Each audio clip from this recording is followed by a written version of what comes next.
peux régler aucun problème avec le baccalauréat. Non. Donc, aucun problème. Si tu sais pas régler le problème, tu gagnes pas d'argent. C'est-à-dire que le bac, c'est un métier. J'ai mon bac. J'ai mon bac. Le métier, c'est mon bac. J'ai mon bac. Quelles sont selon toi les 3 compétences qui t'ont le plus aidé à Ils m'ont lancé beaucoup quoi. de problèmes Ouais. et à gagner beaucoup d'argent? Quoi que tu puisses faire, il faut communiquer. Même pour draguer des filles. Hein. Même pour draguer des filles. On doit même communiquer avec Dieu. Avec Si tu as des enfants, tu veux les éduquer, c'est de par la communication.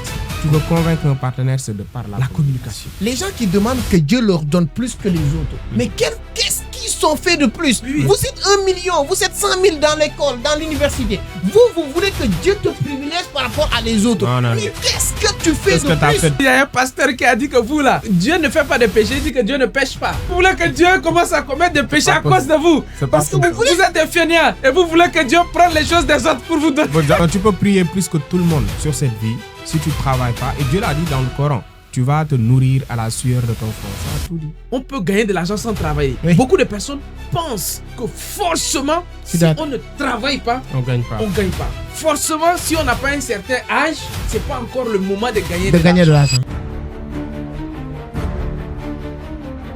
Alors, bienvenue encore, le retour du Mouni du jour. Aujourd'hui, on a aussi dans la cuisine Dr Cheikh Oumar Diallo. Ah, la parole gouverne le monde. La parole gouverne le monde. Je pense qu'on a beaucoup d'exemples avec la parole.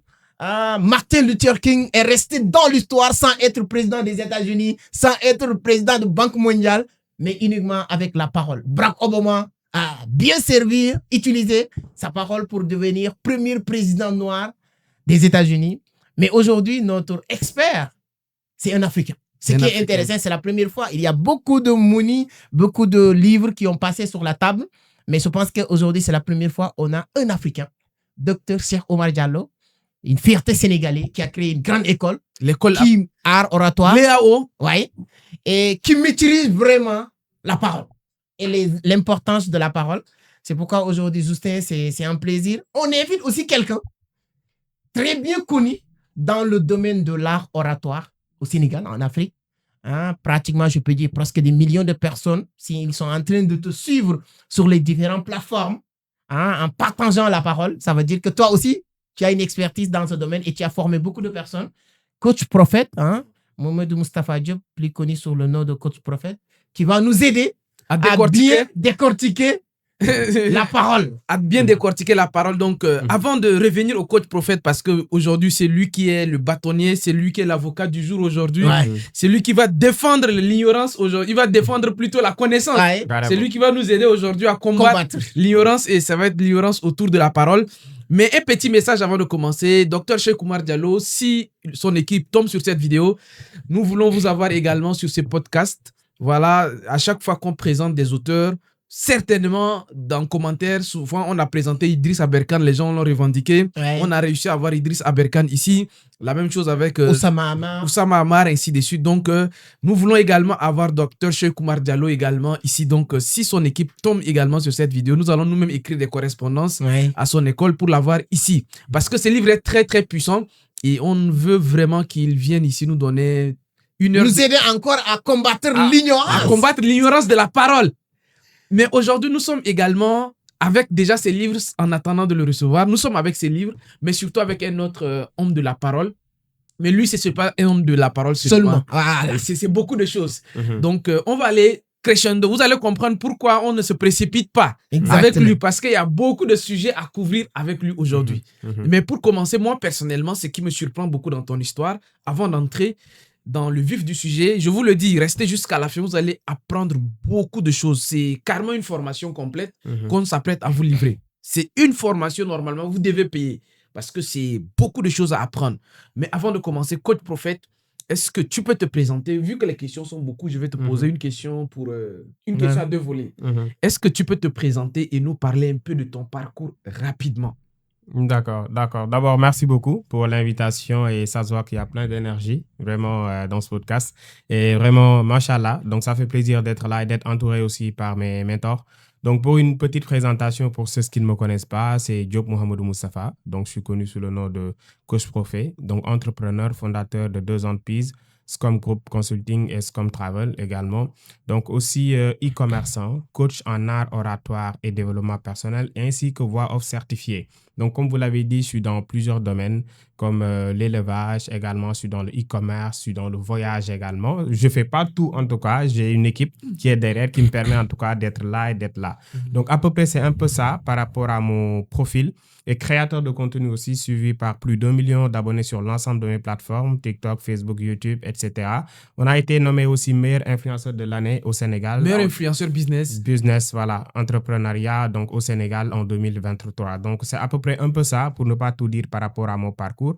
Donc pour mon histoire, ça a été juste l'histoire d'un jeune élève, après étudiant aussi, qui a vu en tout cas son avenir flou lorsqu'il a eu son baccalauréat. Je ne savais pas quoi Alors faire. là, on va aller doucement maintenant. Ouais. À partir de là, on va aller doucement. Ouais. Après ton bac, qu'est-ce qui s'est passé? Bon, après mon bac... Tu as eu ton bac, tu étais élève. Ouais. Donc, il faut savoir que moi, j'ai commencé l'entrepreneuriat en classe de première. En classe de première Tout déjà. à fait. J'ai commencé à faire du business. Je vendais des poulets de chair. Tu vendais déjà des poulets de chair en classe de première. Voilà, c'était une passion, quoi. Donc, qu'est-ce qui se passe? Donc, quand j'ai commencé, je commençais à gagner un peu d'argent. Donc, comme vous avez dit, hein, la mentalité africaine, mon père m'a appelé. Il m'a dit, soit c'est les poulets, soit c'est les études. Donc, il m'a donné vraiment un ultimatum. Tu vas choisir, soit tu vas continuer les poulets. Je peux t'aider, tu continues. Ou bien tu fais les études. Mais moi, je savais qu'il voulait que j'apprenne. J'étudie parce qu'il n'a jamais eu un enfant qui a eu le bac. Et moi, je peux dire que je ne suis même pas son 7e fils. Wow. Donc, personne n'a eu le bac dans notre famille. Je devais être le premier. Donc, du coup, je savais qu'il voulait que je... La pression est là, quoi. C'est ça. Donc, du coup, j'ai abandonné l'élevage de poulets de chair. Donc, j'avais plus de revenus. J'ai continué les études. J'ai eu mon bac haut la main. Et qu'est-ce qui se passe? Quand j'ai eu mon bac, comme vous connaissez, pas de boulot au Sénégal, pas d'opportunité, rien. Donc, tu maîtrises absolument rien. Tu peux régler aucun problème avec le baccalauréat. Non. Donc, aucun problème.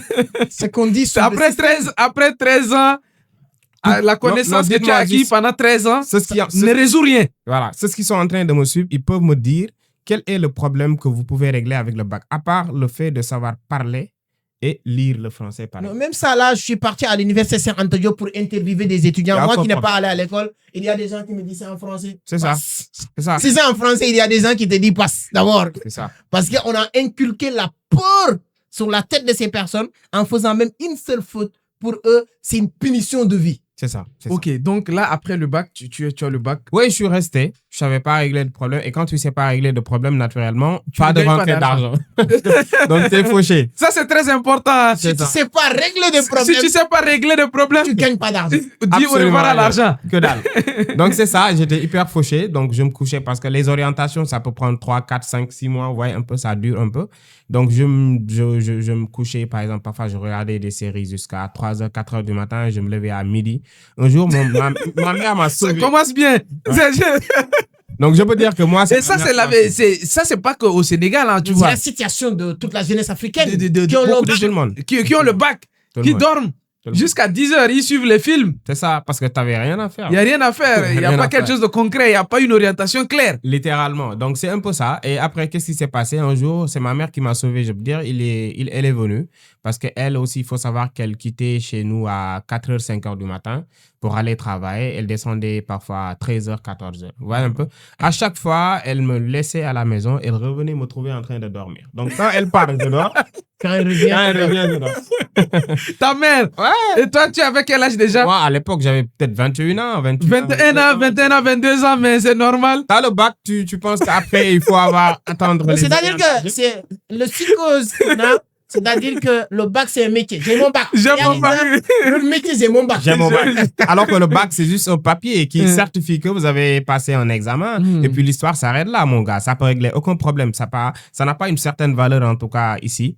Et qu'est-ce qui s'est passé? Elle est venue me parler, m'a montré clairement, avec des termes vraiment très durs, que voilà, en tant qu'homme, tu ne dois pas te comporter ainsi. C'est-à-dire, bien que tu n'es pas encore orienté, mais voilà, là, tu te lèves, tu te couches à telle heure. Donc, et quand elle m'a parlé, tout de suite, j'ai compris la profondeur de ses dires. Elle voulait me parler comme ça pour me faire penser à ce que moi, je dois faire de mon avenir. Et qu'est-ce qui s'est passé? Comme j'ai dit, tu as le bac, tu sais régler aucun problème. Tu sais même pas monter une vidéo pour quelqu'un, faire une affiche. Tu sais même pas comment faire un CV. On te l'apprend pas. On a fait les études tous en Afrique.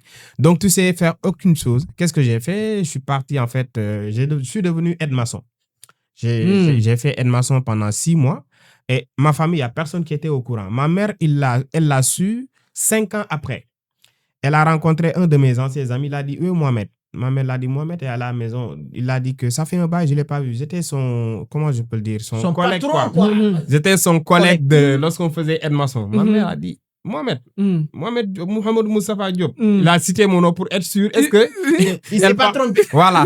Donc, parce que ma mère, je sortais tout le temps, voilà, elle ne savait pas que je faisais Edmason. Parce que si elle savait, elle n'allait pas me laisser faire. Parce que moi, de base, c'est ce qui me connaît, je suis petit, quoi. Je n'ai pas une petite, très bonne force et tout.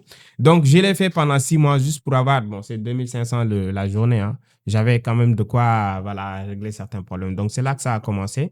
Et quand j'ai eu mon orientation, automatiquement, je suis parti à l'UQAT. On m'a orienté dans une faculté que je ne voulais pas parce qu'il faut savoir... c'est juste en fonction des places disponibles. Voilà, quoi. Non, c'est des plateformes qui vont choisir de ton... Gastronomie de la connaissance de l'université. C'est pas savoir. Ici, moi, je me dis, les orientations, c'est les IA, c'est les algorithmes, c'est programmé en fait, ton orientation. Toi, tu veux dire, on va te faire 3 choix. Droit, par exemple, géographie, lettres modernes. Donc, tu fais les 3 choix. Donc, c'est la plateforme qui va choisir, en tout cas, ce que tu dois apprendre. Ce n'est pas à toi de le choisir. Donc, on m'a orienté là où je ne voulais pas. J'ai fait 3 mois à l'UQAT. Hein. Je regardais le professeur parler de roches sédimentaires magmatiques. Je me voyais pas. Ça, c'est la géologie. C'est la géographie. La géographie. Les roches sédimentaires, voilà. Les roches magmatiques. Tectonique des plaques. Les tectoniques des plaques, tout ça. Moi, ce n'était pas ça ce que je voulais. Hein. Automatiquement, qu'est-ce que j'ai fait? J'ai automatiquement arrêté là-bas. Mon père n'était pas du tout d'accord. J'ai arrêté. Je me suis dit que là... Avant ça, j'ai fait un peu le tour de l'université. Je suis parti dans les amicales. Dans d'autres facultés? Non, dans les amicales. Dans les amicales, ceux qui sont sur la géographie, j'ai observé. La plupart de ceux qui sont au master, etc., mais ils sont dans des conditions très difficiles. Hyper fauchés. Tu vois ton avenir, toi, en master. Très intelligent, ça. Qu'est-ce qu'ils sont devenus? La plupart, ils font la photocopie pour les étudiants. Ils vendent des fascicules. C'est-à-dire, les fascicules dont tu as besoin en première année. En première année? Eux, ils vivent de ça. Ça, c'est une autre pyramide. Et ils ont 28, 30 ans. Moi, à l'époque, j'avais 22, 21 ans. Voyez un peu. Donc, eux, à 30 et quelques ans. Donc, toi, tu vois les 9 prochaines années de ta vie. Moi, je vois nettement ce que je vais devenir. Dans les 10 prochaines années, si tu fais rien... La folie, selon Albert Einstein, c'est de faire la même chose en espérant que les choses vont changer. Donc, lui, il a vu que le même processus qu'on m'a mis sur la table, je le suis. Voici la direction finale. On t'a mis dans un tunnel où tu es sûr que tu vas sortir là-bas. Carrément. Donc, c'est ça. Tu ne peux pas sortir là-bas. Non, je ne voulais pas. Et qu'est-ce que j'ai fait? J'ai vite compris l'avenir qui m'était réservé. Et qu'est-ce qui s'est passé? Après, j'ai quitté. Ça ne veut pas dire que tu peux pas réussir avec la géographie, mais le pays n'a pas conçu, en tout cas, pour qu'après tes études, tu puisses travailler. Moi, tous les amis que je connais qui étaient dans la même faculté que moi, aujourd'hui, ils travaillent dans un autre domaine qui n'a rien à voir avec la géographie. Ils sont devenus entrepreneurs, vendeurs d'iPhone, etc. Ce que tu dis, Mohamed, Moustapha Diop, coach prophète, ce que tu dis, c'est extrêmement important et c'est le moment vraiment de souligner encore parce que chaque chose qui est sensible, il faut qu'on prenne le temps de souligner. Littéralement. Personne n'a dit qu'il ne faut pas aller à l'université chez Kanta. Non. Personne n'a dit ça. Moi-même, j'ai beaucoup d'amis qui sont là-bas, qui sont devenus médecins à l'université Kanta Diop. Voilà, il y a tellement de bonnes choses à l'université qu'il faut aller faire. Sauf que ce que nous, on est en train de dire ici, chacun a son destin. Tout à fait. C'est son histoire qu'il est en train de raconter. Ouais, ça ne concerne pas tout le monde. Oui, c'est pas l'histoire de tout le monde. Ce qui est intéressant, Justin, de ce qu'il dit, c'est-à-dire qu'à 21 ans, partir à l'université, observer la personne que tu vas devenir en passant par cette chemin, par du Y, X, Z chemin. C'est-à-dire que ça, c'est nous avons vu, par exemple, un exemple très concret. On a vu le président de la République du Sénégal, l'ancien chef d'État, le président Macky Sall, il a fait la géologie, il est devenu géophysicien, ainsi de suite, jusqu'à il est devenu président de la République. Donc, il y a des exemples de réussite qui sont là. Mais chacun, comme toi, en fonction de ce que toi tu vois. Parce qu'il y a certains, il y a certains, jusqu'à 30 ans, ça ne les dérange pas d'être à l'université. De vendre des fascicules. De vendre des fascicules, de rentrer dans des partis politiques. Pardon. De rentrer dans des partis politiques, d'être, je ne sais pas, à la tête d'une amicale, d'une association, et puis voilà, se battre pour l'avenir du pays, ainsi de suite. Donc, il y a certains également qui rentrent en médecine pour finir ensuite aller faire des longues études, devenir professeur agrégé. Il y en a. Donc, chacun a son parcours. Mais pour toi, c'est pas ce que toi tu voulais. C'était pas ce Donc, que je vraiment, sinon, il y a des gens qui vont dire que non, vous faites une émission pour dire aux gens de ne pas aller à l'école. Non, moi, je dis une chose, Justin, sur l'école aussi. Moi, je me permets de le dire. Si tu ne veux pas devenir médecin, tu ne veux pas devenir avocat, il faut savoir là où tu limites tes études, quoi. Voilà. C'est-à-dire que devenir un philosophe qui parle trop et tu vends du café, les gens viennent faire grand place et toi. Voilà. Et je ne vous coupe pas, la philosophie. Au Sénégal, c'est ce qu'ils apprennent la philosophie. Et la seule issue, c'est après devenir professeur. C'est-à-dire tu apprends la philosophie pour après apprendre à d'autres la philosophie. Ils vont apprendre à d'autres. C'est-à-dire qu'il n'y a pas une autre issue. Et naturellement, dans une société normale, quand tu fais la philosophie, en entreprise, tu dois travailler. Tous les entrepreneurs ont besoin de philosophes à côté. Mais il n'y a pas ça au Sénégal. Donc, c'est ce qu'ils apprennent la philosophie actuellement. Ils peuvent en témoigner. Au Sénégal, ils disent que les philosophes parlent. C'est devenir professeur. Mais en fait, tout ça, ce sont les choses qu'on a fait des podcasts pour en parler. C'est-à-dire que peu importe ce que tu fais, si c'est ce que tu, comme c'est que tu l'as bien dit, si tu sais que tu vas faire telle chose, tu sais exactement ce que tu dois faire. Ce que tu dois apprendre. Un médecin doit. Ce que tu dois apprendre. Médecin, un juriste, je ne sais pas, peu importe, tu dois suivre la logique de devenir médecin et certifié. Tu dois devenir avocat, tu dois être vraiment passé votre barreau, etc. Mais maintenant, si tu veux vendre du café Touba, qu'est-ce que... C'est surtout ça, c'est juste ça, quoi. Donc, tu sais, pourquoi j'insiste sur ça, vous comprenez un peu, pour que, voilà, je suis là comme un peu le frein, pour que les gens comprennent bien. Que les gens comprennent. Donc, toi, c'est ton histoire de l'université. Maintenant, qu'est-ce qui s'est passé? Bon, après, qu'est-ce que j'ai fait? Je suis parti sur une filière, vu que, bon, c'était déjà une passion, le commerce, donc l'entrepreneuriat. Moi, je veux en fait toucher le cash. Tu veux quelque chose, voilà. Quelque chose de concret où tu Toi, tu n'étais pas allergique à l'argent? Non, pas du tout. J'ai très tôt aimé l'argent. J'ai très tôt aimé ça et jusqu'à présent, je l'aime, j'en raffole. Donc, c'est ça. Qu'est-ce que j'ai fait? J'ai fait une formation en commerce international. Et qu'est-ce qui s'est passé? Ça a été une déception. J'ai eu ma licence j'ai eu le BTS également. J'ai eu 3 diplômes en 3 ans avec le commerce international. Et qu'est-ce qui se passe? Tu fais 3 ans de formation, tu as les diplômes qu'il faut et tout. Tu sais même pas à quoi ressemble en fait, c'est-à-dire le port autonome de Dakar. Tu fais le commerce international ou bien transport logistique. Naturellement, on devait te montrer de façon vraiment concrète. Tu dois comprendre. Ça veut dire tu dois apprendre du concret. C'est ça le chargement, c'est ça le déchargement, c'est ça le quai, c'est ça le bateau. Ça veut dire tu dois comprendre le système portuaire, comment ça marche. Donc ça, c'est de la théorie. Tu apprends ta théorie. Après, tu as le diplôme. Tu ne sais pas régler un vrai problème. Tu ne sais même pas comment ouvrir un conteneur. Tu ne sais même pas. Donc, moi, c'est après que j'ai appris beaucoup de choses sur les importations internationales, c'est-à-dire avec Alibaba, Shein, etc., ces plateformes-là. Ensuite, aussi, j'ai eu à voyager un peu. Donc, c'est ce qui te permet, en tout cas, d'apprendre de façon plus rapide. Raison pour laquelle c'est ce qui sont sur le terrain. Et aujourd'hui, aller au port autonome de Dakar. Les plus grands transits, ils n'ont pas fait les bancs. Ce pas des gens qui ont de longues... Ils n'ont pas fait les bancs dans les 4 murs, mais ils ont fait d'autres manières. Ils ont appris à leur manière. Donc, c'est ça. Donc, j'ai fait la formation. Et en même temps que je faisais la formation, j'étais à Vision d'Afrique, donc avec Sec. Donc, je peux dire que ça a joué vraiment sur mon avenir parce que j'étais là-bas pour apprendre. Comme Sec l'a dit récemment, il est passé à mon bureau. Donc, il a dit devant mes employés, on travaillait. On travaillait pour de l'expérience, pour de la connaissance, pas pour l'argent. Ce n'était pas le salaire qu'ils nous avaient mis là-bas. Il n'y a jamais eu de salaire, mais il y avait plus que le salaire, c'est-à-dire la connaissance. Donc, moi, j'apprenais beaucoup de lui, à travers également les livres, les podcasts, les conférences. J'étais là-bas pendant combien? 3-4 ans. On a fait beaucoup de choses ensemble, ces conférences, beaucoup de projets lancés. Donc, je peux dire que c'est là-bas où je me suis vraiment forgé en tant qu'entrepreneur. Donc, en même temps que je faisais mes études de commerce, avant même ma licence, parce que lorsque j'avais obtenu ma licence, j'ai quitté Vision d'Afrique pour aller récupérer mon diplôme. Ouais, un peu. Après, je suis revenu, voilà, j'ai rangé le diplôme. Le soir, je l'ai montré à mes parents. Jusqu'à l'heure où je vous parle, je n'ai jamais déposé dans une entreprise pour trouver du boulot ou bien... Voilà, donc le diplôme est bien rangé parce que je savais que ce n'était pas ça dont je voulais réellement pour pouvoir arriver à mes fins. Donc, c'est comme ça que ça s'est fait. J'ai fait la formation, j'ai terminé. Et c'est après que, quand j'ai eu ma licence... Oui, allez-y. Pour autre chose, pendant le même temps, tu as enchaîné beaucoup d'autres formations. Beaucoup même. Qui ne sont pas des formations qui ne sont pas liées. Qui ne sont pas diplômantes, mais tu t'es beaucoup formé à Vision d'Afrique, un peu partout. Sur la prise de parole, je me suis formé. Voilà, on va en venir parce que ça, on va entrer maintenant. C'est ça le menu du jour. Voilà, le menu du jour, on va entrer maintenant sur des connaissances qui règlent des problèmes. C'est-à-dire que tu t'es lancé à apprendre maintenant des choses qui vont t'aider à régler des problèmes. Littéralement. Et c'est là maintenant que tu commences beaucoup de formations au niveau de Vision d'Afrique. Art oratoire, formé.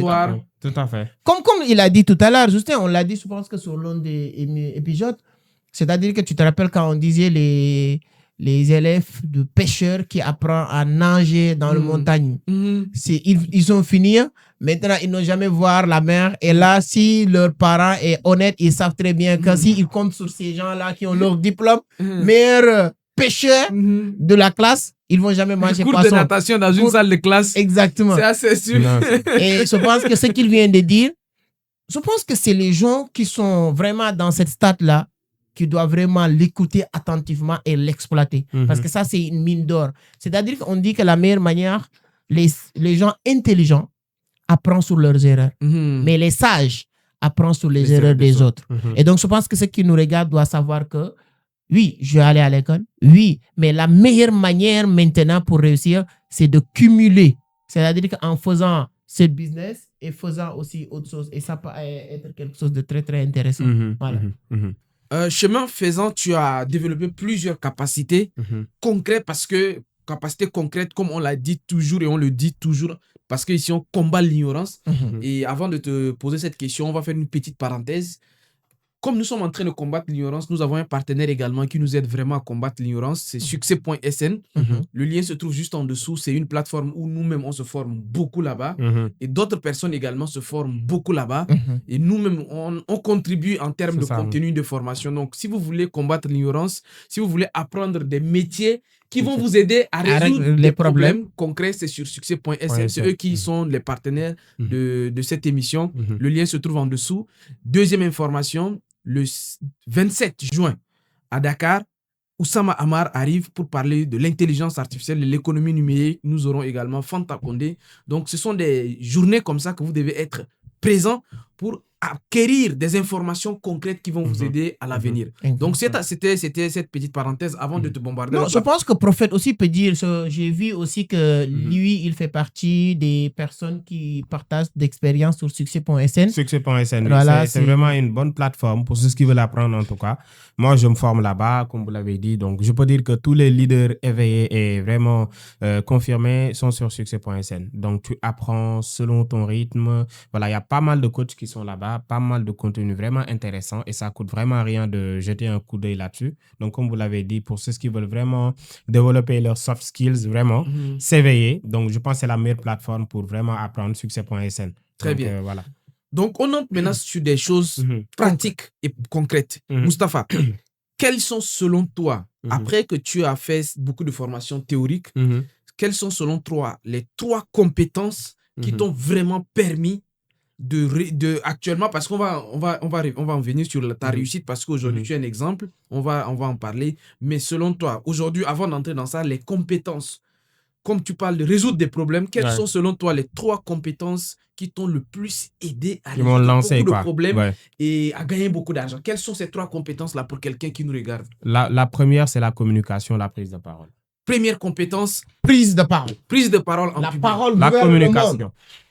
C'est la base en fait. C'est-à-dire que première compétence, que si quelqu'un veut se lancer, il faut qu'il maîtrise la communication. Comment communiquer avec les gens. Parce que quoi que tu puisses faire dans cette vie-là, quoi que tu puisses faire, il faut communiquer. Même pour draguer des filles. Même pour draguer des filles. On doit même communiquer avec Dieu, en fait. Si tu as des enfants, tu veux les éduquer, c'est de par la communication. Tu veux convaincre un partenaire, c'est de par la communication. Wow. Moi, le plus gros deal que j'ai signé dans ma vie, c'est à travers juste mon aisance à parler devant quelqu'un.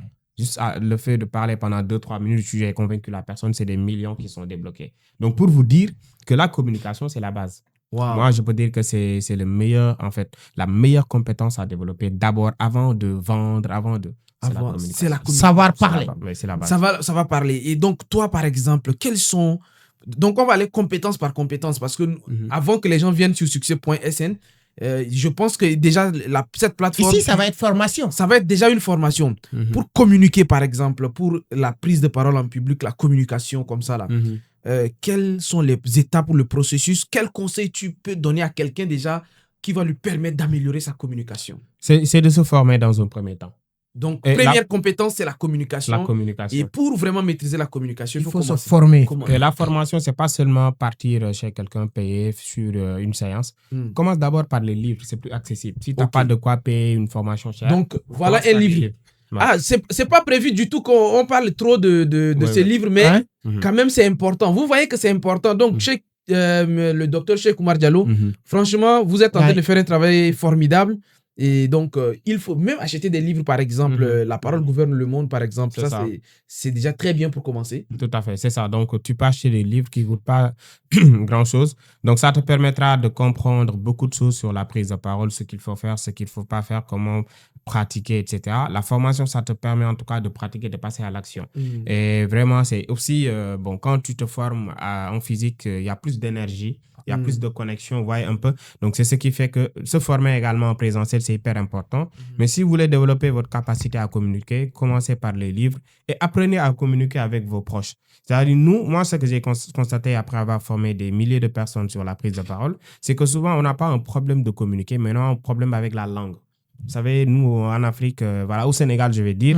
Donc, quand tu es habitué à parler, à manier la langue de Molière, parler français, on te traite de complexé, on te traite de, toi, tu n'es pas naturel, bling bling. Donc, je ne sais pas si vous comprenez là où je veux en venir. Bien sûr. Donc, ce qui fait que beaucoup ont du mal à communiquer. Bien communiquer, c'est parce qu'ils ne sont pas habitués à utiliser la langue de Molière pour communiquer. C'est-à-dire, on parle tout le temps Wolof. Et à l'international, le Wolof, ça n'existe pas. Donc, il faut vraiment apprendre à être à l'aise avec la langue de Molière et la langue de William Shakespeare, c'est-à-dire l'anglais. C'est les deux langues en tout cas qui peuvent vous aider. Le français, ça s'arrête ici. Mais l'anglais, quand vous sortez, c'est une compétence très importante aussi à développer. Donc, pour dire que ça aussi, c'est un vrai problème. Ils insistent sur ça, la langue. Beaucoup, leur problème, c'est pas communiquer, mais ils ne maîtrisent pas la langue. C'est ça le secret. Et ils ont peur. Ils ont peur de faire des fautes. Ils ont le complexe. Et c'est ça qui amène, quand il y a la peur, il y a le stress à côté. Manque de confiance. Donc, pour vraiment être bon en communication, qui est la première compétence, il faut se former, il faut pratiquer. Donc, il faut se former. Il faut aussi bien utiliser la langue, c'est important. Il faut bien ça va bien manier la langue. Il faut utiliser la langue. Oui. Ok, d'accord. Donc, deuxième compétence, à part la communication, la prise de parole en public. Savoir vendre. Savoir vendre. Deuxième compétence. La vente. Qui t'ont vraiment ouvert la voie vers tout ce qu'on va voir, c'est la vente. C'est la vente. Et c'est que le comprend mieux que quiconque. Et il le disait depuis longtemps, moi je l'entendais dire la vente. Bon, il dirigeait une entreprise. À l'époque, moi, je n'avais pas encore mis vraiment les pieds de mon entreprise. Mais c'est après que tu comprends l'importance de la vente. Une entreprise qui ne vend pas, il meurt. Il ferme ses portes. Tu peux avoir les plus beaux bureaux, un personnel de qualité et tout. Les logos les plus jolis du monde. Les jolis logos. Je pense que Olivier Roland l'a dit dans le préface du livre La prodigieuse machine à vendre qui est basée sur la table. Oui, c'est ça. Tu peux avoir sans tout vente. ça, les journaux qui parlent de toi, les médias internationaux. Si tu ne vends pas, tu finis par fermer la Moi, quand j'ai compris, récemment, il y a la RTS1, la télévision nationale, qui s'est déplacée, qui est venue à mon bureau pour me faire une émission. Wow. Ça a été vraiment quelque chose de très grand pour moi parce que j'ai toujours également eu la passion de faire la télé, notamment RTS. Donc, je n'ai pas suivi le journalisme. Ils sont venus vers moi. Donc, pour vous dire que si, par exemple, la RTS se déplace pour venir chez vous, parce que vous avez eu à réaliser certaines choses, et que vous, derrière, vous êtes fauché, vous ne vendez pas, là, c'est compliqué. C'est compliqué. Parce que les gens commencent à te voir d'une autre... Et tu ne gagnes pas. Tu ne gagnes pas. Ça, c'est le plus dur, c'est d'être célèbre et être pauvre. Mieux vaut d'être inconnu et être pauvre que d'être célèbre et d'être pauvre. C'est dangereux. Non, c'est un châtiment, vraiment. Et la plupart des influenceurs au Sénégal, il y en a qui le vivent. Ils sont célèbres. Ils ont 1 milliard d'abonnés, mais ils ne vendent pas. Ils ne gagnent rien. Ils vendent rien. Parce qu'ils n'ont pas pensé à une stratégie pour vendre. C'est-à-dire, qu'est-ce que tu vas vendre si tu danses tout le temps? Qu'est-ce que tu vas vendre? Ah oui. Les gens n'achètent pas la les gens, oui, non. Les gens... Donc, il y a une stratégie. Ok, d'accord. Non, bon, c'est que tu dis. Je voulais directeur. Non, comme nous sommes dans l'art de combattre l'ignorance, ouais. On peut toujours vendre quelque chose autour de la danse, mais là, maintenant, il faut se faire accompagner. Ouais. Parce qu'il y a des stratégies. Non, tu sais, parler de l'histoire de Salif. Il y a ceux qui font ça. Ils ne font que ça. Ouais, et ils gagnent de l'argent. Il y a une stratégie. Comme tu as une audience. Mais malheureusement, tu sais, ça aussi, c'est l'autre côté de l'ignorance. C'est ce que je dis, c'est pas en fait l'audience. Tu peux danser, avoir mais là, la compétence. Mais si tu n'as pas la stratégie et la compétence, tu ne vends rien. Oui, tu vends rien. Salif, je t'ai parlé de l'histoire de Salif, le jeune Sénégalais qui est au niveau de maintenant avec Rihanna et tout ça. Oui. Il fait que danser. Les danses de Michael Jackson. C'est hyper important. Mais moi, ce que je voulais savoir... Mais derrière, il faut qu'on vende quelque chose derrière. Il faut une stratégie, comme tu le dis. Sans stratégie, tu ne vends pas. Pour convertir l'attention en argent. Tout à fait. Parce que les gens, ils ont besoin de cette attention. Même si toi, tu n'as pas de produit, il y a des gens qui ont besoin de l'attention des gens parce qu'ils sont un produit derrière. Et malheureusement, certains ne vendent pas. Non, ils ne vendent pas. Ils ont l'attention. Ils n'ont pas pensé à vendre. Ils ont l'attention, mais dans la compétence. Pour vendre quelque chose. Moi, quand je débutais les réseaux sociaux, je savais déjà que moi, avec le contenu que j'ai, il faut que je vende quelque chose. Les gens auront besoin. Déjà que... Bien sûr. Bien avant de commencer. Et là, j'ai choisi ma niche, j'ai choisi ma façon de parler, j'ai filtré. Et ce qui me permet aujourd'hui, quand j'ai sorti mon premier livre, Ce que l'école ne nous apprend pas, c'est 1000 exemplaires vendus en moins de 6 mois. Waouh, 1000 exemplaires. Le sans livre... pour autant faire une exposition dans n'importe quelle bibliothèque. Et le livre fait 10 000 francs. Oui, 10 000 francs. Faites le calcul. Faites le 10 calcul. millions, Voilà. 6 mois, 6 mois, l'argent. Faites le calcul. En 6 mois. Donc, en 6 mois, et je n'ai jamais Et ça n'a rien exposé. à voir avec ton business parce que c'est quelque chose que tu... Non, ça, c'est juste des 100% revenus. C'est un système. Voilà. Et c'était pas fait pour l'argent parce que j'ai toujours voulu écrire un livre. Vous aussi, vous faites partie des premières personnes qui m'ont dit, coach, prof, il faut écrire un livre. Je ne sais pas si vous vous rappelez de ça. Ils m'ont dit, coach, c'est bien l'art oratoire, mais il faut écrire quelque chose. Parce que les gens, ils ont compris le système. Ils te donnent juste le mot comme ça. Et ça, c'est... Vous avez compris depuis. Non, c'est-à-dire que moi, si ça. je reviens sur prise de parole en public, parce que comme il est super bon, pour que ça devienne encore une formation, quand on rentre maintenant à l'intérieur, Oui. il y a plusieurs aspects. Quand les gens parlent de communication, on parle de communication verbale, les mots, communication paraverbale, les gestes, etc. Communication non verbale. Si les gens qui nous suivent une formation de 5 minutes, exemple, sur ces différents types de communication. Tout à fait. Et l'importance, parce que souvent, quand tu apprends beaucoup, on vous fait comprendre que la communication verbale, c'est le plus connoté, c'est-à-dire que 10%, il y a certains qui disent 5%. ainsi de suite. Donc, quels sont les différents types de communication? Docteur Oumar Diallo, on parle encore de lui, il a bien développé dans le livre. Hein. Si vous lisez le livre, vous allez comprendre. Mais ça, il y a des gens, quand vous le dites, lisez, ils disent que non, moi, depuis que j'ai quitté l'école, j'ai jamais lu un livre. Il y a des gens même qui te disent que tout mon cursus de primaire jusqu'à l'université, j'ai jamais lu un livre complet. Je pense que ceux qui sont honnêtes vont le dire. Nous, on est là, le menu du jour pour vous aider. Le menu du jour pour vous aider. Voilà, il y a des livres. Merci beaucoup de faire cette de rétrograder un peu parce que moi je voulais vraiment qu'on aille encore un peu plus loin, mais sur comme sur d'autres choses, mais c'est très important qu'on revienne 5 minutes comme ça sur 2-3 mots comme ça, 2-3 aspects de l'art oratoire. Voilà, pour quelqu'un. Parce que lui, il a formé beaucoup de personnes dans ce domaine. Oui. C'est ça. Donc comme c'est que l'a dit, hein, je peux dire que la prise de parole c'est scindé sous 3 axes: la communication verbale, c'est-à-dire le verbe, le français, les syntaxes, etc., le vocabulaire que vous avez, la langue que vous maîtrisez, ça représente 7%. La communication verbale, c'est-à-dire ce que vous entendez là, si c'est juste ou non, ça représente en fait 7%. 7%. Et 55% représente le non-verbal. C'est quoi le non-verbal? C'est ce que vous êtes en train de voir. Ma posture, ma façon de me tenir, par exemple, debout ou assis. La gestuelle, le regard, vous voyez un peu, l'habillement. Tout ça, tout ce qui est visuel, ça représente 55% du discours. 55%. On te voit avant de t'écouter. Ouais. Quand tu te lèves pour parler, on vous voit d'abord avant. C'est plus important. Ok. Tout à fait. Même sans parler, c'est plus important quand on te voit. Tu l'as dit, c'est pourquoi Khabilam est devenu milliardaire sans parler. Ouais. Qu'est-ce qu'il a vendu? C'est ça, c'est la gestuelle. C'était pas en fait. Il s'est concentré sur ce qui est plus important. C'est la gestuelle. Il s'est concentré sur ce qui est plus important. Il y a Dr Bean, je sais pas, Mr Bean. Vous connaissez Mr Bean? Il parle jamais. Exactement. Il parle jamais. Il est devenu millionnaire avec juste les gestes, etc. Donc les gestes parfois parlent plus que les mots. Et je te coupe pas, je vais te laisser terminer là. On veut que ça soit formation. L'avantage de parler avec les gestes, vous savez, c'est quoi? Tu parles avec le monde entier. Les mandarins, les chinois, les japonais, les arabes.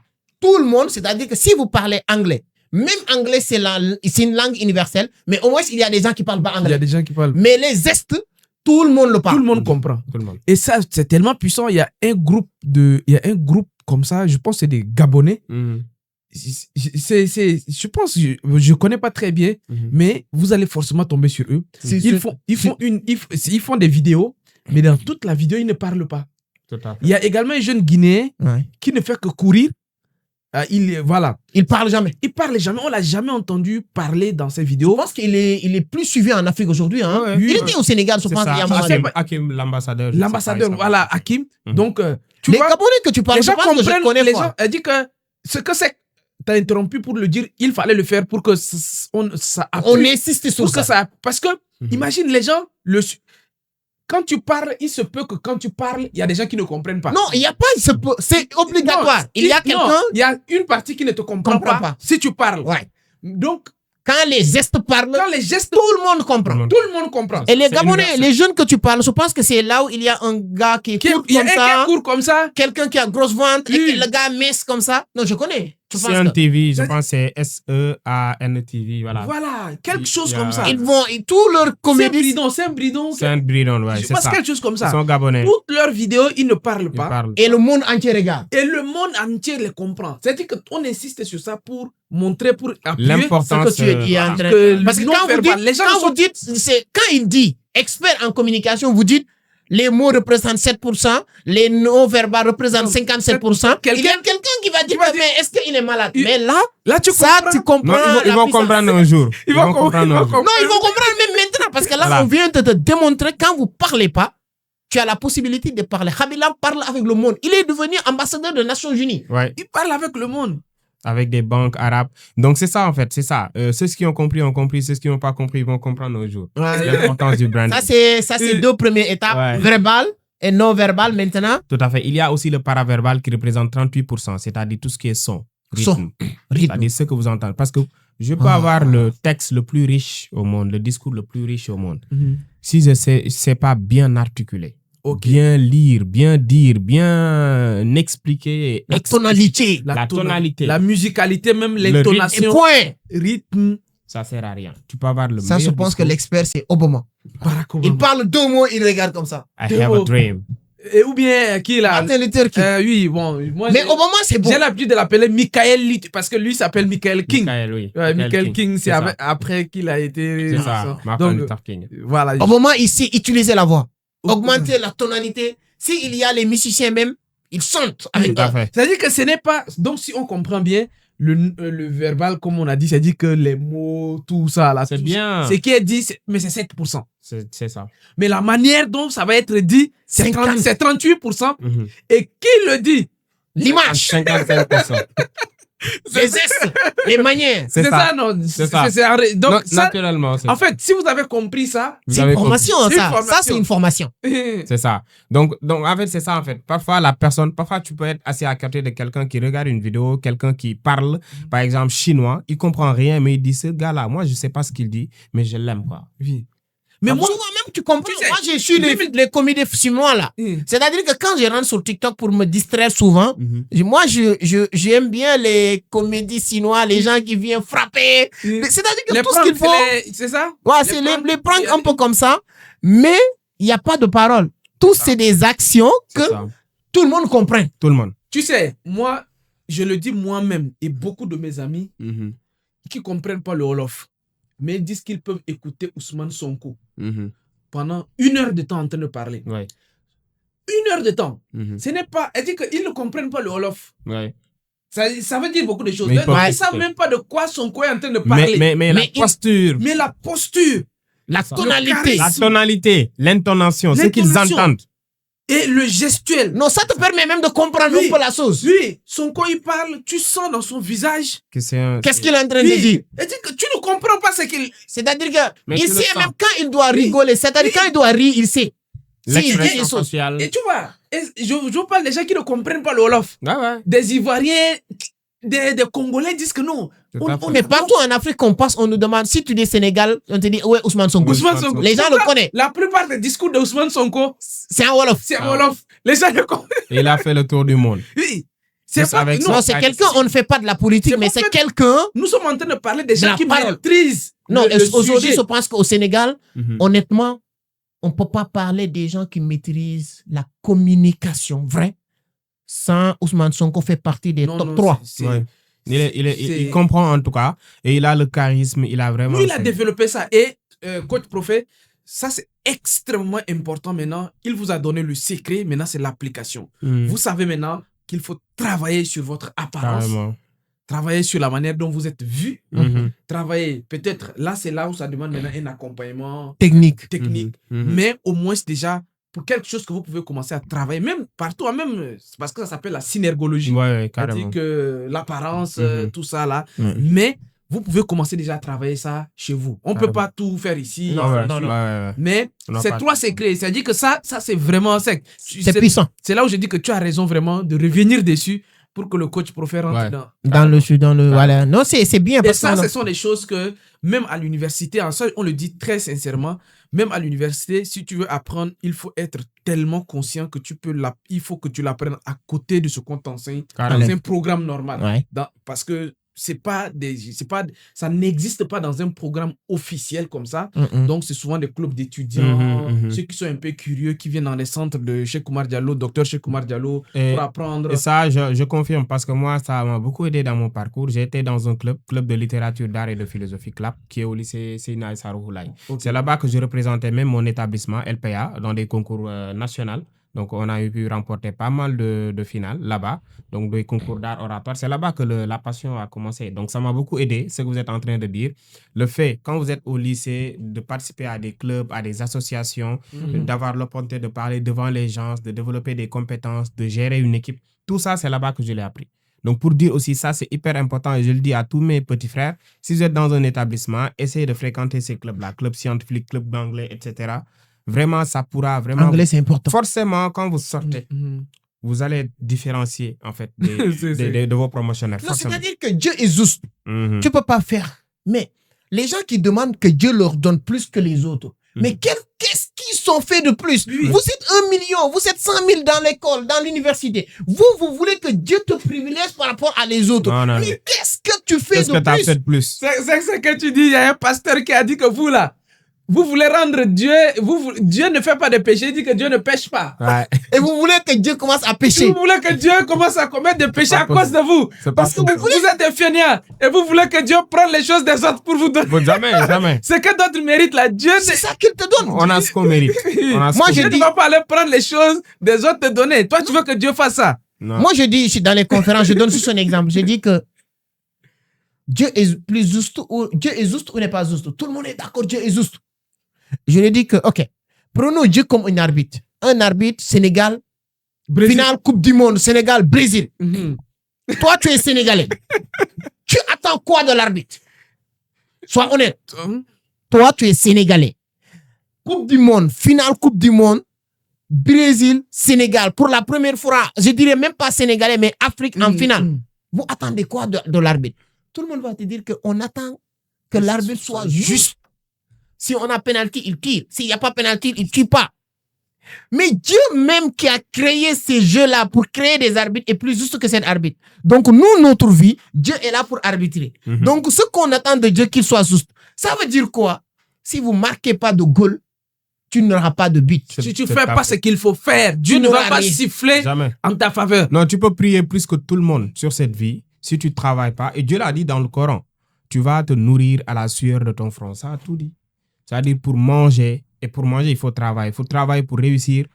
Ce sera de ta propre, en fait, ton propre travail qui va t'aider. Donc, c'est pas, en fait, prier plus que tout le monde. Très bien. Tu peux aller à la Mecque une fois si tu ne bosses pas, si tu ne travailles pas, si tu n'as pas de stratégie, tu seras toujours derrière. Ça, et ça, c'est extrêmement important que tu reviennes sur ça pour qu'on parle de ça. Donc, on parlait de la première compétence qui t'ont amené à ces niveaux. C'est vraiment... les gens ont compris prise de parole en public. Ensuite, tu as parlé de la vente.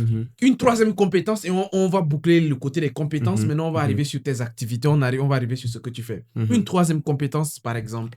Qui m'a aidé vraiment à me propulser. Je peux dire c'est l'éducation financière. L'éducation financière. Parce que tu peux savoir communiquer, savoir convaincre, savoir vendre et tout. Il y a l'argent qui entre.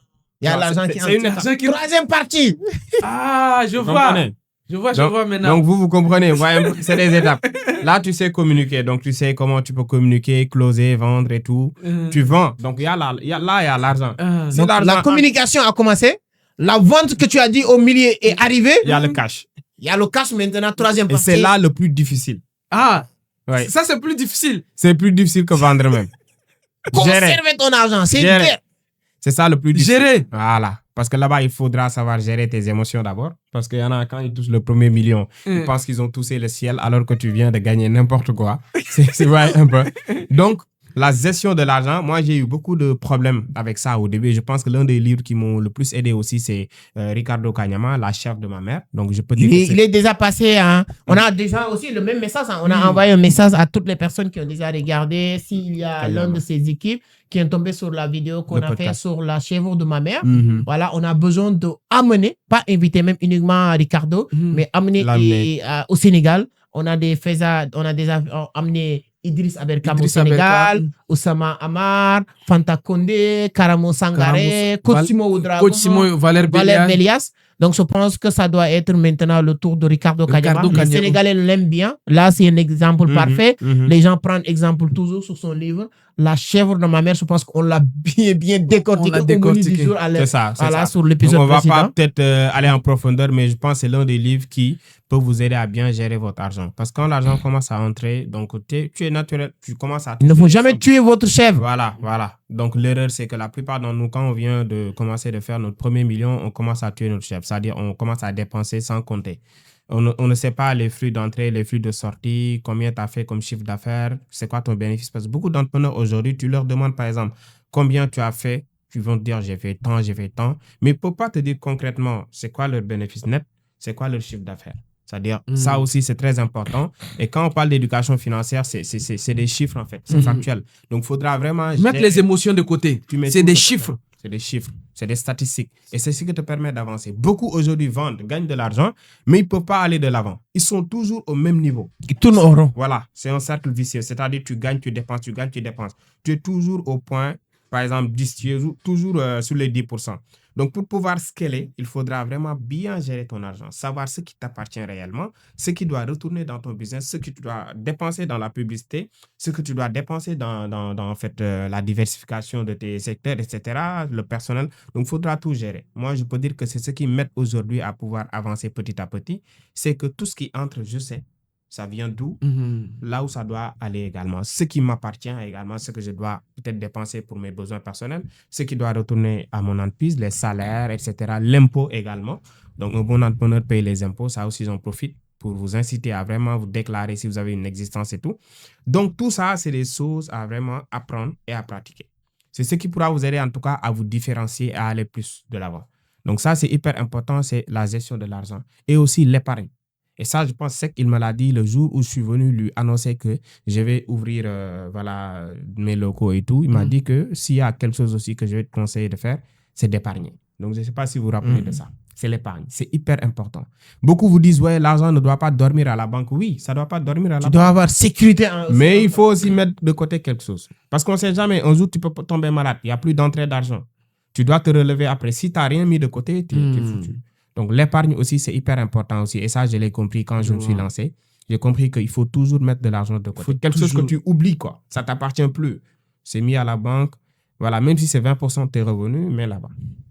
Donc, ça un jour, ça va servir, quoi. Ça va servir à grand chose. Ouais. Et ce jour-là viendra. Le jour où tu auras besoin, là. Non, ça va venir. Ce jour-là viendra. Moi, c'est quelque chose. C'est très bien. Ouais. C'est très important ce qu'il vient de dire. Hein. Aujourd'hui, l'argent, c'est le combat le plus dur à gagner. Et je pense qu'Anthony Robbins, sur les 7 principes de l'argent, si tu ne comprends pas ça, tu ne vas plus jamais comprendre. C'est-à-dire que tout le monde, quand tu as l'argent, c'est comme le miel avec les abeilles, quoi. Ils sont autour, tout le monde, toute la personne, tout le monde cherche à arracher, pas récupérer, arracher ton argent. Ouais.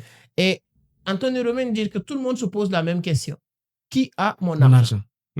Et tu dois récupérer ça. Donc, toi, ton combat, c'est de garder maintenant ton argent et de poser encore qui a encore plus de ton argent. Et si tu ne fais pas ça, parce que malheureusement, on est grandi dans une société. Moi, j'ai un secret que je fais aujourd'hui avec mes enfants qui ont 3 ans, Mariama. Je peux partager aujourd'hui avec les gens concernant l'argent. Parce qu'on a éduqué les enfants, les Africains, sur le premier principe de l'argent, c'est dépenser. Première. C'est-à-dire qu'un Africain, quand il reçoit l'argent, la première chose, qu'est-ce qu'il doit acheter? Un Africain, avant de recevoir l'argent, la première chose, c'est qu'est-ce qu'il doit payer. Là, ça, il y a une cause. Parce que c'est-à-dire que toute cause, il y a un effet, etc. Quand on a un enfant, si un enfant vient chez toi aujourd'hui, qu'est-ce que ton papa va faire, ta maman? C'est pas mal. Mais c'est l'environnement. Quand on voit un enfant, la première chose qu'on va lui dire, prends 100 francs, va acheter un bonbon. L'enfant, quand on voit un enfant, dès qu'on lui donne l'argent, on rajoute un mot, va acheter. Va acheter un bonbon. Va acheter un subside. C'est la culture, quoi. Culture. Et ça, on le fait des enfants je peux te dire que de 1 an, 2 ans même, jusqu'à 8 ans.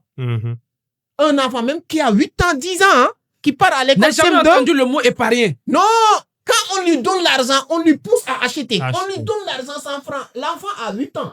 À 10 ans, il fait CM2. Il vient rendre visite son oncle avec sa maman. Son oncle lui donne 500. Il lui dit, va acheter. Accompagne-lui, va acheter bonbon. Viens acheter, je te donne. Acheter subside, acheter ballon. Donc et souvent, on donne l'argent aux enfants pendant les fêtes. Acheter. Pour aller dépenser. On les apprend à dépenser. Donc, qu'est-ce qui se passe? De dépenses. Dépense. C'est ça. Donc, l'enfant, qu'est-ce qu'il fait? Tu grandis. Donc, c'est-à-dire que là, on t'a fait ça jusqu'à 15 ans, 20 ans. Maintenant, à chaque fois, nous, on reçoit l'argent. C'est normal. Premier principe, première règle, c'est de dépenser. Moi, qu'est-ce que je fais aujourd'hui? Moi, comme on dit, il y a des choses qu'on n'apprend pas à l'école. Moi, j'ai Mariama. Elle a juste 4 ans, 5 ans aujourd'hui. Chaque jour que je descends, je lui donne 500. Je lui ai acheté un coffre-fort, ce qu'on appelle au Sénégal condamné. Les boîtes qu'on met de l'argent. J'ai acheté ça pour Mariama et Ibrahima. Donc, chaque fois que je descends, je lui dis que tu dois... Où est ton coffre-fort? Il sort. Maintenant, elle-même connaît ça. Quand je descends, je lui donne 500. Elle met dans son coffre-fort. Souvent, dimanche, je lui dis que, où est ton coffre-fort? Il sort, il dit, mon coffre-fort est là. Elle est contente de ça. Je lui dis ça, voilà. Tu dois avoir beaucoup d'argent. Moi, j'essaie de leur dire, tu dois garder. Dès que, de temps en temps, je suis là dimanche, je donne sa maman 100 francs ou 200, je lui dis, donne à Mariama. Quand on lui donne, moi, j'observe. Dès qu'il reçoit 100 francs, je lui dis, qui t'a donné 100 francs? Il dit, sa maman. Je lui dis, mets dans ton... Où est ton coffre-fort? Va mettre dans ton coffre-fort. Elle va aller mettre dans son coffre-fort. Donc, je suis en train de le préparer. Quand tu as l'argent, tu dois mettre dans ton coffre-fort. Quand tu as l'argent, tu dois le sécuriser. Mon objectif avec Mariama, c'est quoi? Mon objectif, c'est que dans un an, c'est-à-dire que cet argent-là, dans un an, je vais lui dire, on va débloquer votre coffre-fort. Je vais appeler quelqu'un comme tonton Soustin, comme tonton Prophète. Je vais lui dire que tu vas donner cet argent à tonton Prophète. Chaque mois, tonton Prophète va te donner 10 000. S'il donne tonton Prophète, moi, je récupère même si c'est tonton Prophète. Mais je lui mets la pression qu'il met Prophète. Pression chaque mois, Prophète lui donne 10 000. Je la prends ça. Je lui dis que l'argent que tu l'as donné, il doit te donner chaque mois 10 000. Moi, chaque mois, je peux donner 10 000, envoyer 10 000 Prophète. Pour que Mariam, je lui mets pression pour qu'il demande Prophète l'argent. Prophète lui donne 10 000. Il recommence maintenant son coffre. Pour te dire la stratégie d'éducation financière. Que dans l'éducation, ils comprennent le circuit de l'argent. Mais sur le obtenir l'argent, le sécuriser et le multiplier. Donner quelqu'un qui multiplie. Et ça, c'est... Tu sais, Jim Rohn a dit ça. Jim Rohn a dit que tout ça, c'est une question de culture. Ouais. Et c'est ce que tu fais là. C'est ça que je fais moi, personnellement, chez moi, avec Mariam. Ma fille a bientôt 2 ans. Tu vois, donc... c'est pas encore toi, je pense que... Moi, Mariam a 4 ans. Voilà, 4 ans et demi, voilà. tout ça. Ma fille, elle parle à peine, elle sait même pas papa encore. Voilà. Non, c'est un message pour dire les gens comment tu peux éduquer moi, je suis en train d'apprendre. Hein. J'ai une fille qui a 4, c'est la meilleure manière. 5 mois, mais je suis en train d'apprendre. C'est quelque chose que moi, je suis en train de prévoir. Jim Rohn, il dit que une des meilleures manières d'apprendre de l'éducation à ton enfant, c'est très tôt l'apprendre, le circuit que tu dis là, de plusieurs manières. Et une des manières qu'il recommande, c'est sur la manière de gagner de l'argent. Il faut apprendre à ton enfant de gagner de l'argent très tôt pour qu'elle se rende compte qu'on peut décorréler l'âge de l'argent qu'on peut gagner. Il faut lui faire comprendre que même à 10 ans, il faut commencer à gagner. Si elle doit acheter 2 ballons pour jouer, il faut qu'elle achète les 2 ballons et elle commence à louer un ballon à ses amis à l'école. Pendant la récréation, il donne un ballon à ses amis, vous jouez pendant la récréation et vous lui donnez 100 francs. Oui, pour qu'elle commence à s'habituer au fait qu'elle peut gagner de l'argent sans travailler. Elle dit que c'est possible. Parce que beaucoup de personnes, tu sais, jusqu'à 30 ans, s'ils ne suivent pas le menu du jour, ils ne vont jamais se rendre compte qu'en réalité, dans la vie, on peut gagner de l'argent sans travailler. Oui. Beaucoup de personnes pensent que forcément, si on ne travaille pas, on ne gagne pas. forcément, si on n'a pas un certain âge, c'est pas encore le moment de gagner de l'argent. Et si lui, ça dit que il faut que tu apprennes à tes enfants très tôt, 10 ans, 11 ans, 12 ans, de gagner de l'argent d'une manière plus intelligente. Parce que toi-même, et ça, c'est là maintenant, ça devient intéressant. Non, exactement. Nous sommes des entrepreneurs. Ouais. Il faut qu'on apprenne même à nos enfants comment nous gagnons de l'argent. Ouais. Non, moi, c'est dans cette optique que j'ai fait cette stratégie. Mariama, elle a nous-mêmes, l'argent que nous gagnons là, très tôt, on apprend. Parce que si ton enfant te voit tout le temps, oui, je vais au travail, hein, et quand tu rentres, épuisé, fatigué. Va suivre le rythme. C'est ce que l'enfant connaît, c'est la seule manière. Ouais. C'est pour cela que vous voyez la plupart des enfants des riches, je parle, vous pouvez aller sur la page du PDG de UBA, Tony. Il est avec ses enfants, les partout.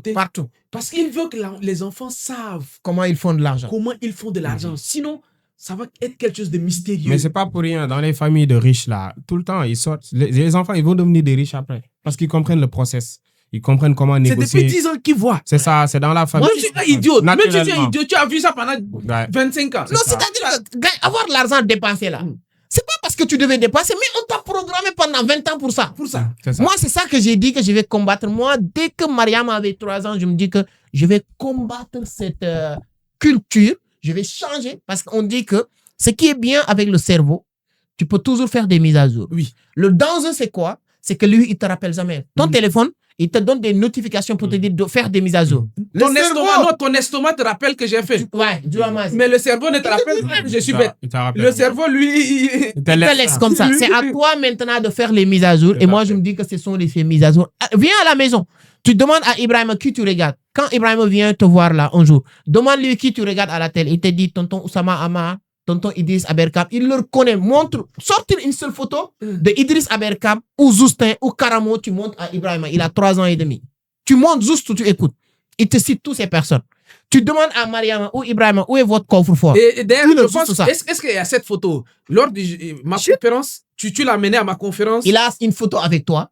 Il a une photo avec Karamo. Il a une photo avec Mr. Mo, Mindset. Actuellement, je dis que tout mon objectif, c'est qu'il a une photo avec Idriss Aberkam. L'objectif, c'est de lui... Lui-même, il te demande ses photos. C'est-à-dire pour lui dire, dès maintenant, il a 3 ans, Ibrahima, il lui dit qui sont tes références. Il va te dire, tonton Zoustin, tonton telle personne, Karamo, tonton Oussama Amar, parce qu'il a des photos à toutes ces personnes. Quand j'étais à Dubaï, il m'appelle pour me montrer, il est en train de regarder ma vidéo avec Oussama Amar sur la télé. La télé, nous, on n'a pas de télé. Chez nous, c'est un téléviseur. C'est un téléviseur avec YouTube. Parce que sur le YouTube, moi, je peux limiter, je peux mettre qu'est-ce que Ibrahima et Mariam vont regarder à la télé. Je veille sur ça personnellement. Donc, pour dire que l'éducation financière, c'est hyper important. Et la dernière partie, maintenant, on va revenir sur... On va parler d'argent. Quand on va parler d'argent, maintenant, bon, c'est que je veux prendre souvent cette partie. Je ne sais pas si tu vas me laisser poser cette question aujourd'hui, de façon très concrète, parce que c'est souvent parce que nous, on ne met pas l'argent devant. Parce que nous savons que l'argent, c'est la conséquence des connaissances, du système que tu mets en place. De levier et tout ça. Là. Donc, on parle souvent de l'argent à la fin. Pour dire que l'argent n'est pas la plus importante. C'est vrai, l'argent est important, mais il y a des choses comme la compétence, le levier, le leverage, tout ça là qui amène l'argent. Aujourd'hui, comme tu as toutes ces compétences, tu as réussi à développer ces capacités, tu as réussi à avoir vraiment développé des aptitudes, des habiletés qui t'ont permis à monter beaucoup de business aujourd'hui. Tu peux nous dire aujourd'hui, par exemple, quels sont les différents business? Je pense que tu en as beaucoup. Quels sont les différents business sur lesquels tu es et quels sont les chiffres que ça génère approximativement? D'accord. Donc, les différents business, je peux dire, c'est déjà les poulets de chair. Beaucoup me connaissent sur ça. Poulet de chair? Oui, j'ai descendu du boulot, j'allais à la ferme. Les gens, il y en a qui se moquent de moi. Ouais. Je ne connais pas l'argent. Mais moi, je m'en foutais. C'était l'argent qui faisait que je le faisais. Donc, chaque période de Tabaski aussi, l'année dernière, on l'a fait. On a perdu presque plus de 2,5 millions avec les moutons. Donc, je suis dans ça aussi, opération Tabaski, comme on dit. Donc, avec les poulets de chair toujours. Donc, également, j'ai une agence de voyage qui est Scum Travel. Vous voyez un peu. Donc, également, Scum Group Consulting qui est spécialisé dans l'accompagnement, la formation des professionnels, l'accompagnement en entreprise également qui forme des étudiants, élèves. C'est ce qui veulent encore développer leurs soft skills, communication, leadership, éducation financière, prise de parole. Donc, on est spécialisé dans ça. Et l'accompagnement sur la création d'entreprise. C'est ce qu'ils veulent créer leur entreprise. Donc, se déclarer, etc. Donc, on les accompagne avec Scrum Group. Scrum Travel, c'est l'agence de voyage. Je suis également dans l'événementiel. Récemment, on a mis en place un événement hors du pays. Voyez un peu. Donc, je peux dire que je fais beaucoup de choses. Mais ce n'est pas moi seulement qui est derrière. J'ai une équipe que je salue de passage. Il y a Yaya, il y a aussi Seyna Boufal, il y a également Khadin Daou, il y a aussi Cheikh Mbake, donc avec qui je travaille directement. Il y a aussi une équipe avec qui je travaille à distance. Donc, je peux dire que c'est plusieurs business à la fois. Et si je capitalise, bon, comme vous avez compris, hein, on est dans un pays où moi, c'est ce qu'ils me connaissent. Ils ne me voient jamais parler d'argent, oui. bien montrer de l'argent. C'est pas dans moi. Ça, c'est ce qu'ils me connaissent et ils comprennent. Et c'est une raison très simple. Moi, je ferai partie des gens qui vont diriger ce pays. Ça, c'est sûr. Et pour enregistrer cette vidéo-là, si je vis longtemps, Inch'Allah. Non, tu vas vivre longtemps. Voilà. Non, tu vas je ferai partie des gens qui vont diriger ce pays. Et ça a un coût. C'est-à-dire, il va falloir que dans ton parcours, il y a certaines choses. Tu n'as pas le droit de le faire. Sinon, après, ça va te rattraper. Okay. Du coup, ce qui fait que beaucoup, je ne parle pas de ça. Mais je vais en parler aujourd'hui. Si je rassemble tous ces business-là, le chiffre d'affaires global que j'ai fait, ça dépasse 90 millions sur tous ces business-là. Donc là, ce mois-ci, on a fait plus de 15 millions de chiffre d'affaires ce mois-ci. Wow. Donc, si on cumule le voyage, Scrum Group et aussi dans l'élevage, etc., donc c'est plus de 15 millions de chiffre d'affaires. Et tu es arrivé à ce niveau, ton entreprise a déjà fait combien d'années pour que tu arrives à faire des chiffres d'affaires mensuels là? Voilà, donc l'entreprise, je l'ai créée en 2021. 2021. Voilà, mais j'ai commencé réellement mes activités il y a bientôt 2 ans. Une déclaration officielle d'activité. Officielle où je paye l'impôt, je suis à 2 ans. Voilà. Ça, c'est une très très bonne progression. Pour l'agence de voyage, ça n'a pas fait 1 an. L'agence de voyage, ça n'a pas fait 1 an. Dire qu'avant, tu étais à Vision d'Afrique. Oui. Tu travaillais beaucoup avec SEC sur beaucoup de projets. Donc, c'est-à-dire que tu as quitté carrément de zéro. Aujourd'hui, à faire plus de 15 millions par mois. C'est devant lui. Non, je suis témoin. Moi, ce qui me fascine le plus, pour te dire, même la partie voyage, il vient de démarrer récemment. Mais vous regardez les compétences. Aujourd'hui, je pense que c'est je ne sais pas quand, vous devez partir en Chine avec beaucoup de personnes. Ils sont organisés voyage d'affaires. C'est ça. Voyage d'affaires. Vous organisez. On fait voyager. Au Maroc, j'ai vu que vous organisez des voyages d'affaires au Maroc, en Turquie. Au Maroc, on a fait. Ou bien c'est en Chine d'abord. C'est ça. Nous, on a déjà fait au Maroc 2 fois. Donc également là. Vous organisez des hommes, vous amenez des hommes d'affaires. J'amène des hommes parce que je voulais partir en Chine, moi personnellement. Et qu'est-ce qui s'est passé? Je me suis dit, j'ai une agence de voyage déjà. J'ai une communauté d'entrepreneurs qui veulent partir là-bas, mais qui ne savent pas quoi faire, qui ne veulent pas se faire arnaquer du tout. Donc, je me suis dit, je vais créer un packaging où, dans le pack, tu payes tant, tu as ton billet, tu as ton visa, tu as ton hôtel, tu as ton accompagnement, tu as tout. Donc, on gère tout pour toi. Et vous allez faire ensemble. Ça, c'est un business. Donc, ça, c'est déjà fait. C'est plus de 10 participants. On doit partir, Inch'Allah, sous peu. Donc, ça aussi, c'est avec Scrum Travel, avec mon agence de voyage. Donc, pour dire que aussi, c'est juste une première. L'année prochaine, donc pas l'année prochaine, mais en octobre également, il y aura une autre convoi de passage pour ceux qui veulent partir avec nous. En octobre, pour aussi la foire de Canton, la 2e étape.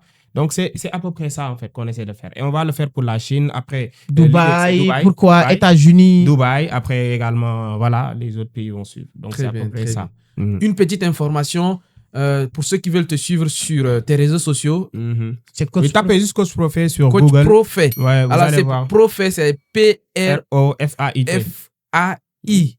C'est-à-dire que professionnel. Et puis fait comme faire. Donc profet. C'est-à-dire que c'est fait de façon professionnelle. Donc c'est Profet. Donc Coach Profet. Voilà, donc sur TikTok, sur Facebook, sur YouTube et tout. Il est sur LinkedIn, LinkedIn, Coach Profet. Là-bas, vous allez découvrir toutes ces activités. Carrément, et si vous voulez rejoindre, par exemple, la cohorte de voyage qui s'annonce dans tous ces pays, les accompagnements d'entrepreneurs en soft skills et d'autres choses également. Tu ne nous as pas parlé de tout ce qui est SaaS. Tu es également les SaaS aussi, il y a un SaaS qui est, bon, je ne vais pas citer le nom. Voilà, donc, on n'en parle pas, mais on sait que tu es c'est un SaaS, voilà, donc, qui est dans les domaines des VTC pour ceux qui veulent exploiter leur véhicule. Ça leur permet en tout cas de pouvoir, voilà, je ne vais pas entrer en profondeur, mais ça leur permet en tout cas de faire la gestion. Voilà, si vous êtes dans tout ce qui est Yango, tout ça, etc. Et que vous voulez une application très intelligente, et une chose également, vous-même, vous avez des équipes qui développent ces SaaS-là pour d'autres personnes. Ceux qui veulent développer des SaaS, vous avez juste une idée, venez. Vous avez une idée, par exemple. En une semaine max, vous avez votre... Un exemple, quelqu'un, par exemple, je dis de n'importe quoi pour que les gens voient ce qu'on appelle SaaS. Vous avez 18 appartements à gérer, par exemple, ou bien 120 appartements à gérer dans Dakar, et que vous ne savez pas comment les loyers sont payés par qui, tel, les contrats de tel expirent tant. C'est-à-dire qu'il y a tellement de choses à gérer. Donc, c'est comme si, voilà, vous allez être mélangé. C'est comme une agence de location qui doit gérer les sorties, les entrées de Airbnb, tout ça là. Si vous avez beaucoup et que vous devez gérer ça par des factures, des papiers à la tête, c'est compliqué. Venez voir le coach Prophet et son équipe. Et même pour le même SaaS dont tu parles là, on a déjà développé un SaaS pareil qui s'appelle Cœur Locataire. Cœur, c'est Wolof. Donc, qu'est-ce que ça permet? Comme tu as dit, ça permet non seulement de renseigner tous les biens immobiliers que vous avez, de pouvoir gérer les locations, chaque chambre ou bien chaque appartement, vous allez renseigner la personne qui l'occupe. Le contrat également, ce sera généré automatiquement dans le SaaS. Les factures vont être payées avec le SaaS également. Ça pourra te permettre d'avoir une idée claire sur les bénéfices que vous avez faits, sur les dépenses, qui n'a pas payé, des rappels aussi, envoyer des rappels de paiement. Donc, à peu près ça. Donc, ça aussi, c'est quelque chose qu'on a déjà fait. Ça tombe bien. Bientôt, sûrement, on va peut-être publier. En fait, aujourd'hui, l'objectif, c'est le levier. C'est de créer des outils qui vont vous permettre. Et là, tu mets un abonnement de 5 000 francs par mois. Imagine, il y a 10 000 personnes qui utilisent ton SaaS. 5 000 francs par mois. Faites les calculs. Donc, voilà. Non, alors, qu'est-ce qu'on dit encore? Je profite sur l'occasion pour le dire qu'il y a la meilleure plateforme pour acheter ou vendre des cryptos. Voilà, un exemple. Alors, crypto. C'est le deuxième exemple que j'allais prendre. Par exemple, il y a également Vision Crypto qui est déjà opérationnel, par exemple, que vous pouvez également contacter Coach Prophet parce que c'est dans le même sillage, en fait. C'est-à-dire que vous voulez acheter, vendre des crypto-monnaies. Aujourd'hui, la meilleure plateforme, c'est Vision Crypto. Vous partez là-bas, vous pouvez vendre, acheter des crypto-monnaies. C'est un SaaS. Pendant que vous achetez ou vendez vos crypto-monnaies, vous n'êtes pas là. Exactement. Et puis, c'est à la fin de la journée, si tu te connectes, tu vois maintenant les transactions, tu vois les choses qui se sont passées. Et ça, ce sont des SaaS. Et aujourd'hui, tu es également très actif autour de ça. Donc, tu accompagnes des personnes avec des pharmacies qui veulent s'organiser, des restaurants qui veulent... Même pour les pharmaciens, on est en train de penser. Ah oui. Tu vois? C'est-à-dire que c'est... En fait, tout ce qui est... C'est-à-dire, on a un peu la pensée En réalité, similaire. tu sais pourquoi je dis ça? Il y a 5 domaines d'activité. Il y a 5 domaines d'activité. Santé, c'est ça là. Donc, tu vois, ces 5 domaines d'activité, si tu veux gagner de l'argent, si tu veux gagner de l'argent dans la vie de façon... Bon, mais ces formations, on va mettre ça dans succès.sn. Voilà, 5 domaines d'activité où tu réfléchis bien, peu importe, tu vas gagner l'argent. Ça va marcher. C'est-à-dire que tu réfléchis seulement. À coup sûr. Réfléchis, tu vas gagner l'argent là-bas. À coup sûr. Exactement. À coup sûr. Ça, en tout cas, c'était un plaisir, Prophète. On a appris beaucoup de choses. Je pense que vous avez bien décortiqué aussi la partie prise de parole. La partie aussi, vous avez donné 3 astuces très importantes, les compétences, que ce soit prise de parole en public, compétences en vente et compétences en gestion financière, c'est-à-dire que l'éducation financière. Et ça, je pense que vous avez appris beaucoup de choses. Dites-nous s'il y a des personnes aussi que vous voulez nous suggérer dans le menu du jour. S'il y a des livres particuliers vous voulez nous suggérer aussi. Tout ça, n'hésitez pas à le faire sur les commentaires. Nous, notre objectif, c'est de vous servir. Tant que vous appréciez le menu du jour, on sera là. Voilà, si vous nous dites que ce n'est plus nécessaire, on a beaucoup de choses à faire, beaucoup d'activités. Voilà, mais si vous vous engagez et vous dites que voilà, ça vous plaît et vous êtes content de suivre ces arts de format, on a lu les commentaires. Hier, j'étais en train de lire les commentaires, surtout sur Vivre et Réussir en Afrique. J'étais très content de voir les commentaires et tout ça. Il y a des choses, même nous, on ne prête pas attention, mais les gens nous rappellent, j'ai vu les commentaires, beaucoup de commentaires qui disent « Justin, expert en storytelling, c'est qu'en citation ». Donc ça, c'est pas des choses qu'on a créées, mais ça vient naturellement. On ne savait pas. Qu'il y a beaucoup de storytelling, il y a beaucoup de citations qui viennent dans les vidéos, mais ça vient naturellement parce qu'on apprend beaucoup, on lit beaucoup, on peut pas, comme on dit, tout ce qui se conçoit bien s'annonce clairement et les mots pour le dire bien aisément. Et donc, c'est les citations. Encore, Nicolas Boileau. Ce que tu dis, ça correspond avec une situation, quelque chose à dire et voilà. C'est que c'est toi-même qui me disais ça. Tu dis qu'à un moment donné, c'est pas toi qui veux le dire. Mais tu as tellement mis des choses. Faut que ça sorte. C'est la loi du 38. Quand tu veux faire du sport, il y a 2 lois, loi du 21, loi du 38. 21 jours pour s'habituer, c'est bon. 21 jours, c'est les habitudes. C'est les habitudes. Tu acquérir des habitudes de la lecture. Mais tu vas pas lire 21 jours et tu sors, les gens te disent comme, mais toi, tu es intelligent. Non, ça ne se voit pas encore. Ça se voit pas. Un mois. Et exemple plus concret, tu fais du sport. Tu veux prendre un peu du poids. Tu viens à la salle, tu viens de t'inscrire, tu fais ton abonnement, tu fais une semaine de séance. Quand tu viens, tu regardes les miroirs, toi-même tu regardes, mais il n'y a rien. 38 C'est-à-dire qu'un mois, 2 mois, 6 mois, il faut maintenant 20 mois, 11 mois, on commence à avoir un peu des effets. Mais au bout de 38 mois, ce n'est plus toi qui dis. Les gens vont dire, ah mais mon frère, tu fais du sport maintenant. Et ils savent pas que c'est depuis plus de 38 mois que tu es en train de le faire. C'est l'effet cumulé. Hein, c'est l'effet cumulé, voilà. Ça, c'est le prochain livre au menu. Hein. Il faut qu'on amène ce livre au menu. L'effet cumulé. Daniel Hardy. Donc, Darren Hardy qui sera notre prochain invité au menu du jour. En tout cas, c'est très, très intéressant. Merci en tout cas. Merci beaucoup pour merci, prophète aussi. Merci, c'est un plaisir. Merci d'être passé. C'était très enrichissant. C'est ce genre de partage. C'est vraiment, désormais, c'est des jeunes comme toi que l'Afrique a besoin. Des personnes très, très ambitieuses, des personnes qui parlent, mais qui font et qui font et qui parlent en même temps. En même temps. Parce qu'on est habitué avec des gens qui font l'un ou l'autre et ça n'a pas beaucoup aidé. On a ceux qui ont beaucoup fait, mais qui n'ont pas parlé de ce qu'ils savaient, qui faisaient, on n'en savait pas. On avait également en même temps ceux qui parlaient beaucoup. Et qui font rien. Et qui faisaient rien. Donc aujourd'hui, on a des générations, des gens qui font, qui le font, qui le font et qui le disent, ceux qui disent et qui le font. Ils font ce qu'ils disent et ils disent ce qu'ils font. Exactement. Donc on a cette génération-là qui arrive et c'est vraiment de cette génération que l'Afrique. Si vous n'écrivez pas votre histoire vous-même, les autres vont l'écrire à votre place. Et quand les autres vont l'écrire à votre place, ils vont le déformer. Déformer, bien sûr. C'est ce qui s'est passé avec l'Afrique. Hein. Exactement. En tout cas, merci. Merci beaucoup. On se voit. Portez-vous bien. Ciao, ciao. Ciao, ciao. Merci beaucoup. Merci.